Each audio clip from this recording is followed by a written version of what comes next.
Hello and welcome back to the Pit Wall Podcast, where this week we're going to be predicting the Spanish Grand Prix. Oh, man, I'm very excited for this race. I'm also kind of sad because this track, we only have two more races at, I believe, and then it's going to be the Madrid City Street Circuit. Yeah. This track has been around for a hot minute. This is going to be the 65th Spanish Grand Prix. It was first held in 1913. The most wins on this track, once again, Michael Schumacher with 6. Lewis Hamilton also tied with 6. The most wins, Ferrari with constructors of 12.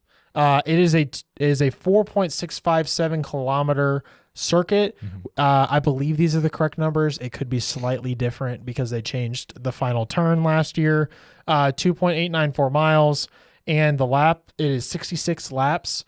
Last year Max won, big shock. Yeah. But last year Mercedes got a double podium here. They did. And I'm feeling, spoiler alert, I'm feeling pretty good about their shot this weekend, coming with a new floor.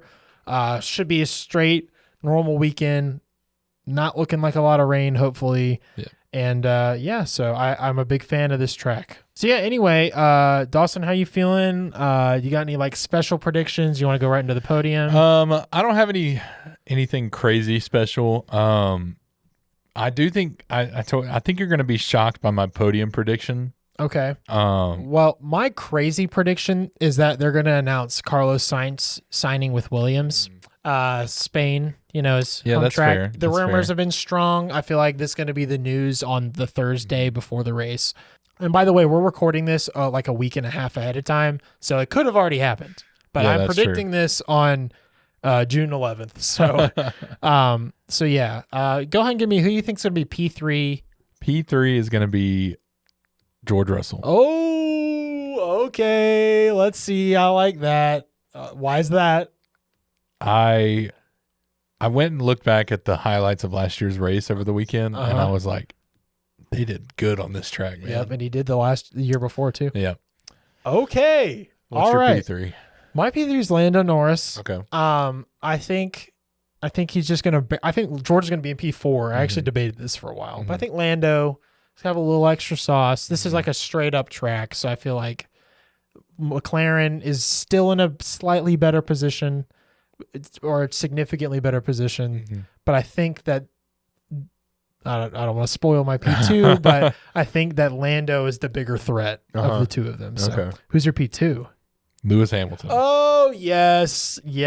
That's what I like to hear, except for there's not another Mercedes to be P1, unless you said Lance Stroll. I couldn't even finish. It's Logan Sargent. Whoa, that's how he saves his contract. All right, so Lewis Hamilton. Lewis Hamilton, P2. Yeah. I mean, figured. But George Russell's fourth. I didn't. So you're thinking double Mercedes podium here? I think so. Honestly, it was between Oscar Piastri and George Russell for P3. But I think George Russell could pull it off. I'm fairly confident in them because Lewis always does really good at this track. Yep. So do you think Lewis is going to be fighting for the win, or I think it's just going to be like a P2, but he wins? It all depends. Okay. It all depends on weather. Okay. Yeah. If it's a dry everything, Max is going to sweep. Okay. If it's like if we had weather like this weekend here, I think Lewis Hamilton could have won this race. Yeah, I agree. If it was Spain with the weather from this past weekend, I think Lewis Hamilton would win. So but it's not going to be far. It's going to be like a nail biting race. Tell me that the F1 fans don't deserve another Lewis Max battle. Mercedes, Red Bull. Like we need one race. We need one race where it is just tooth and nail, just the whole race, just back and forth. I miss it when it was like 3 laps to go, and you're like, Lewis or Max could win this race, or they're going to crash, and neither of them win. Like I miss that. Yeah. Like there's several U.S. Grand Prix in a row that were like 2 laps to go. I got no idea. I got no idea. Yeah. Unlike before when Max is winning by 45 seconds. So you have Max winning. I have Max. I have Max on pole. I also have Max winning and Max on pole. Yeah. I don't see. I think Lewis might qualify like P4, honestly. Yeah. Lewis has admitted that several times that he needs to be better at qualifying, and I agree. If like all this, like I think there's a lot of mental stuff going on right now. I think Lewis knows about Not Mercedes. Mercedes. I think Lewis knows about like all this flack that Mercedes is getting. I think he's also like not happy with the team. And I think that's playing a part into all of this kind of because like they have the car to do really good now. Yeah. Or at least from this past So weekend. you believe in Mercedes again. Okay. Oh, don't push it. Don't push he believes it. in Mercedes. But if let's say Lewis Hamilton had gotten his contract, he'd be dominating right now. Not okay. Compared to Mercedes, okay, dominating is in like P2, P3. I was gonna say, hold on now. P2, P3. Don't gas buddy. me up too much. Yeah, you're not getting that from me. So, all right, right now we're over a third of the way in the season. Does Lewis win a race this year? You know, if you asked me 2 races ago, you would have said absolutely not. Absolutely not. I agree. If you asked me today, I would say you've got like a 25% chance. Okay. All right. I can work with that. Yeah. It's got to be a track that I don't know what this Mercedes car is like, honestly. Yeah. Maybe it's an all around thing, but I think it's got to be a track that's a pretty like it leans one way or the other track. Yeah. Like a Monza. Like I think maybe they could win Monza. Oh yeah. I don't know if they have the straight line speed. I'm just saying like something where it's like it's got twisty corners. It's got high speed, like a Spa. Like I don't see Mercedes with a Spa. Dude, like Madrid though, that track would actually be good for this car. I mean, I know we're not getting it for 2 years, but well, I agree. Mac's gonna win. Unfortunately, but I'm also kind of feeling the Max Lewis battle, and I think that's gonna fire him up to potentially get a win. Yeah. Now we're going to Red Bull Ring right after that. But Silverstone is just sitting out there waiting, but again, like I just said, though, I'm contradicting myself because that track is a little bit of an all-around track.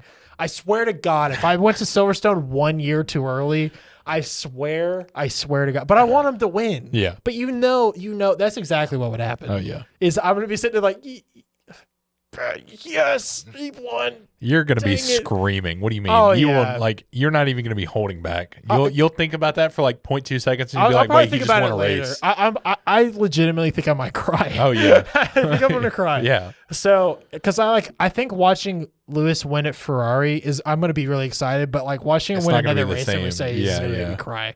Because like now that I know that there's an end to this, like it's gonna be the relief of like, all right, he did it. He did it one more time. And he'll beat the 300 race. Exactly. I was literally about to say that. And he does it at Mercedes. It would just be so perfect. Yeah. Honestly, the most ideal story for like if I was making a documentary about this is if he won Abu Dhabi. Yeah, that would because be it's crazy. like it's Abu Dhabi. It's like a 21. It's his last race at Mercedes. Like the whole thing would just be perfect. But Max keeps winning Abu Dhabi, so I don't see that happening. Anyway, so we're predicting a battle between Max Verstappen and Lewis Hamilton, which if you're watching this as a time traveler, you're probably like, what are you talking about? This is normal. But it's not. But you know what? We have a legitimate season on our hands. Yeah. I'm very happy about that. And any other crazy predictions? No. Other than Alpine's going to screw something up. That's just a safe. That's my safe. Just take that soundbite and plug it in. Can we just clip that part and just reuse it every week? Do you think if Sainz gets a contract with Williams that Logan can get another seat? No. Yeah, no. I Haas? don't think so. Actually, Haas would be the only. Dude, come on, Behrman, Sargent. That sounds like a lineup. Yeah, it's a lineup for sure. Yeah, it's a lineup. The lineup. I don't know. Oh, Logan, we're sorry, but you know what? If Checo can keep his home, maybe Logan can too. You know what I think about every time like he crashes out? What? There was one time on this podcast where I called him the hometown hero, and you looked at me like you're like, I don't know about that one. I was like, Logan, our hometown hero, and you're like, I don't know about that. I mean, like, he's kind of more like this like neighborhood watch. Yeah. It's like that. It's like when he's there, he has a flashlight, he's looking out the window, but like if a guy's breaking into my house, I'm calling the police. Yeah. I'm not gonna be like, hey Frank, neighborhood watch, come here, come with your crowbar.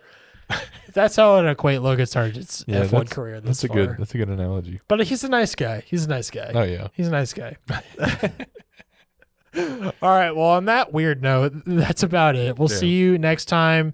We'll be breaking down the Spanish Grand Prix, And hopefully Dawson and I are very wrong and that Lewis Hamilton wins this race by 45 seconds. And I can get a Crofty monologue that lasts that long. Oh, that'd be cool. The man from blah, blah, blah, who hasn't won a race since he had his 8th taken away. Yeah, whatever. Anyway. All right. We'll see you on the next one. See ya. Bye.